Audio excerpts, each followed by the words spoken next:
La rougeole est plus meurtrière qu'Ebola. Explication. Aujourd'hui en RDC, quand on voit un médecin en combinaison, un thermomètre à la main, on pense immédiatement à Ebola. On pense à la mort. Le virus Ebola est devenu le cauchemar des Congolais de l'Est du pays.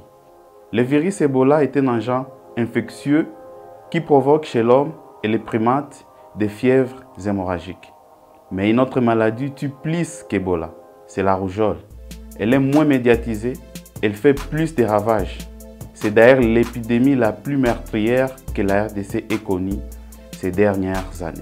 La rougeole est une infection virale qui atteint essentiellement les enfants et les jeunes adultes. L'épidémie de rougeole déclarée le 10 juin dernier est la plus meurtrière que la RDC ait connue depuis 2011 et 2012. Entre janvier et début août 2019, elle a affecté plus de 145 000 personnes et entraîné 2750 décès.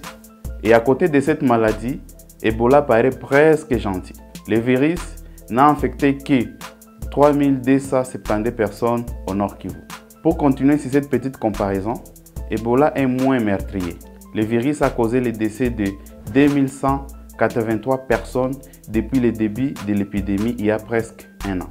Pour la rougeole, c'est plus surprenant. 2750 décès en 8 mois seulement, un écart de 567 personnes mortes. Alors, pour lutter contre la rougeole, 2,5 millions de dollars ont été mobilisés.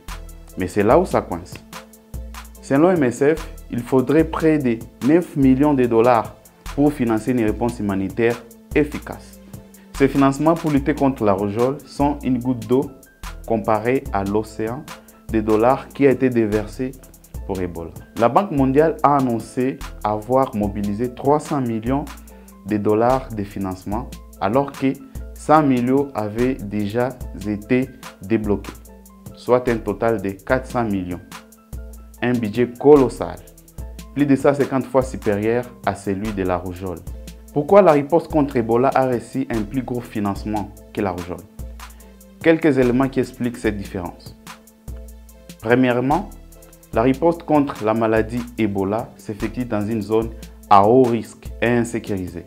L'épidémie s'est installée dans la province du Nord Kivu et Ituri. Ces régions sont déstabilisées par des groupes rebelles depuis des décennies. Il fallait donc dépenser énormément d'argent pour organiser la riposte en tenant compte de la dégradation du réseau routier, du manque d'infrastructures et de l'insécurité. Deuxièmement, ces deux zones ont été surprises par l'épidémie. Aucun système de prévention n'avait été imaginé avant. Donc, l'offensive contre Ebola a été réalisée dans l'urgence. Une improvisation très coûteuse. Par exemple, pour venir soigner les patients victimes du virus, beaucoup d'expatriés ont été engagés selon les standards internationaux. En passant, c'est une main-d'œuvre très coûteuse. Enfin, la recherche scientifique autour du virus pour mettre au point un vaccin efficace a mobilisé beaucoup de pays. Pour certains, si la facture est aussi élevée, c'est parce que, entre guillemets, Ebola serait un business. Selon le docteur Venkem Nguyen, anthropologue et urgentiste pour Médecins sans frontières, on a produit une situation où il y a des intérêts économiques pour que l'épidémie continue.